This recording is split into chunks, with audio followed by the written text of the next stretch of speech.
Have you been pondering on how multiplication really works? Well, buckle up, because we're about to unravel the mystery of multiplication.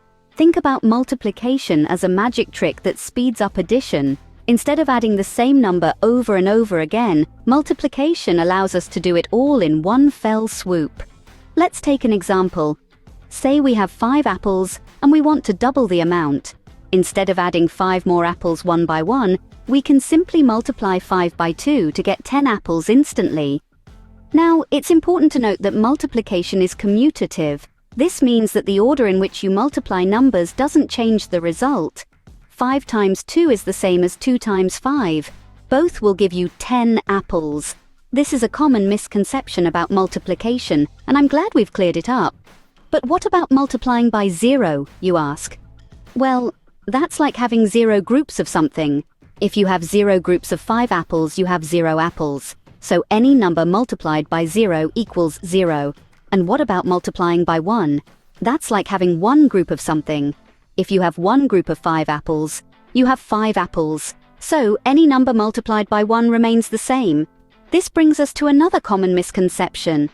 Many people think that multiplication always results in a bigger number, but that's not true. As we've just seen, multiplying by 0 gives you 0, and multiplying by 1 gives you the same number. But when you multiply by a number greater than 1, then yes, you do get a bigger number. This is because you're adding more groups of the same number. So, multiplication is not a big scary monster. It's just a more efficient way of adding numbers repeatedly. And remember, as with any magic trick, practice makes perfect. So keep multiplying, keep practicing, and soon you'll be a multiplication wizard.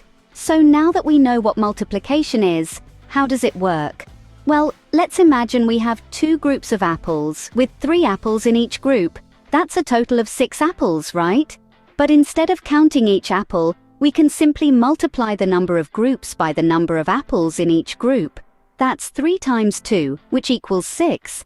So, multiplication is essentially a shortcut for addition. It allows you to add a number to itself a certain number of times, without having to do all the adding. Now, let's talk about the multiplication table. It's your secret weapon when it comes to multiplying numbers. It's a grid that lists all the possible outcomes when you multiply any 2 numbers from 1 to 10.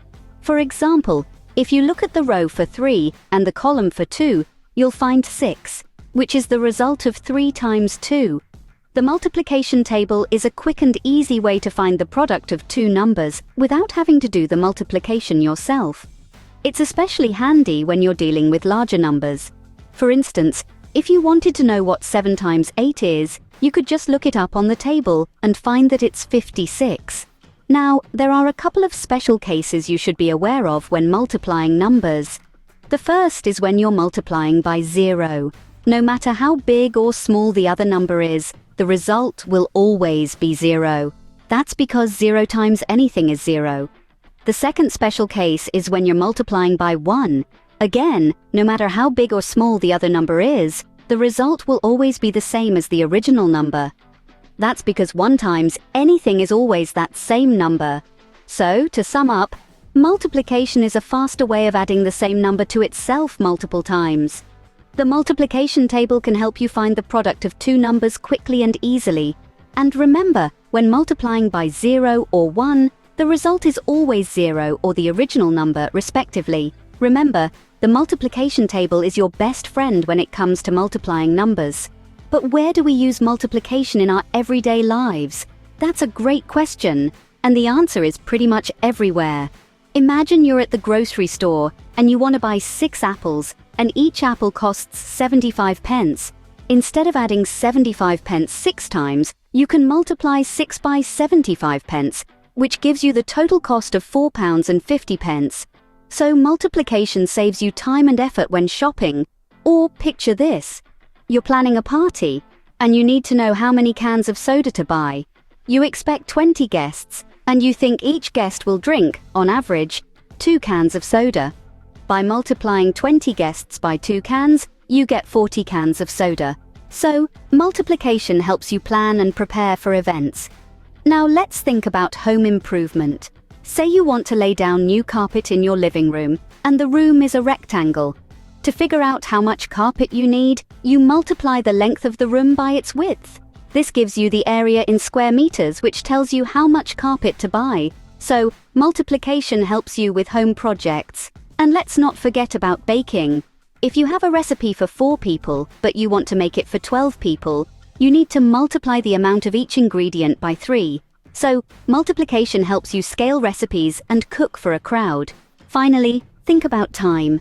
If you work 8 hours a day, 5 days a week, you can use multiplication to find out how many hours you work in a week. Multiply 8 hours by 5 days, and you get 40 hours. So, multiplication helps you manage your time. In all these scenarios, multiplication is not just a mathematical concept, it's a practical tool we use every day. It's not some abstract thing that only exists in textbooks. It's a part of our daily life, helping us make decisions, plan, and prepare. So multiplication is not just a mathematical concept, it's a practical tool we use every day. Even though multiplication seems straightforward, there are common mistakes that people make. One of the most common errors is multiplying in the wrong order. This is often due to a misunderstanding of the commutative property of multiplication, which states that the order in which numbers are multiplied doesn't change the product. For example, 3 times 4 equals 12, and 4 times 3 equals 12. Where this goes wrong is when people apply this same principle to division, expecting it to work the same way, but it doesn't. 4 divided by 2 is not the same as 2 divided by 4. Another common mistake is forgetting the placeholder 0 when multiplying by 10 or any power of 10. Imagine you're multiplying 25 by 10. The product is 250, not 25. When we multiply by 10, we're essentially adding a 0 to the end of the number we're multiplying. Then there's the misuse of the distributive property of multiplication over addition. This property allows us to break down a multiplication problem into smaller, more manageable parts. For instance, you can break down 8 times 25 into 8 times 20 plus 8 times 5. However, a common mistake is to incorrectly distribute the multiplication, such as 8 times 20 plus 5, which gives a different result. Misunderstanding multiplication as repeated addition can also lead to errors. While it is true that 5 times 3, for example, can be seen as 3 plus 3 plus 3 plus 3 plus 3, this concept does not apply to fractional or decimal multiplication. Multiplying half by 3 is not the same as adding half 3 times. So how can we avoid these mistakes? Practice, of course, is key, but also understanding the underlying principles and properties of multiplication can go a long way. Remember, multiplication is not just about memorizing times tables. It's about understanding how numbers interact and the patterns they create.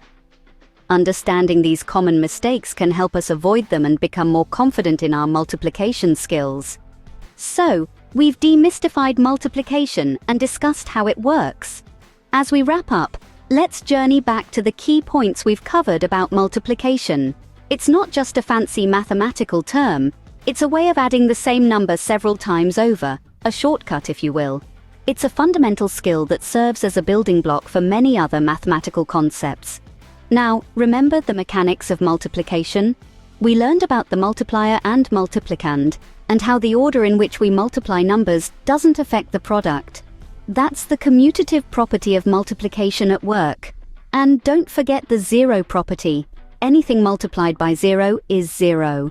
We also looked at how multiplication shows up in our everyday lives, from calculating the cost of multiple items in a shop to understanding patterns in nature.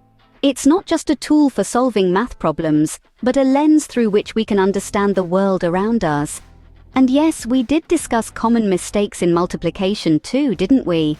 Mistakes like forgetting the 0 when multiplying by 10, or misunderstanding the concept of multiplication, resulting in errors with larger numbers. But hey, mistakes are part of the learning process. They're the stepping stones that lead us to mastery. But here's the thing. Understanding multiplication isn't just about watching a video or reading a book. It's about practice, and more practice. It's about making mistakes and learning from them. It's about exploring multiplication in different contexts and applying what you've learned to new situations. So keep practicing. Use flashcards, Play multiplication games, solve problems, test yourself, push your limits. The more you practice, the more confident you'll become, and the more these concepts will become second nature. And with that, we've wrapped up our discussion on multiplication. Teriology is sadly not a new mathematical theory, as it defies the principles of math as we know it. There's a whole world of multiplication out there waiting to be explored. Remember, practice makes perfect. So keep multiplying, and you'll become a multiplication master in no time.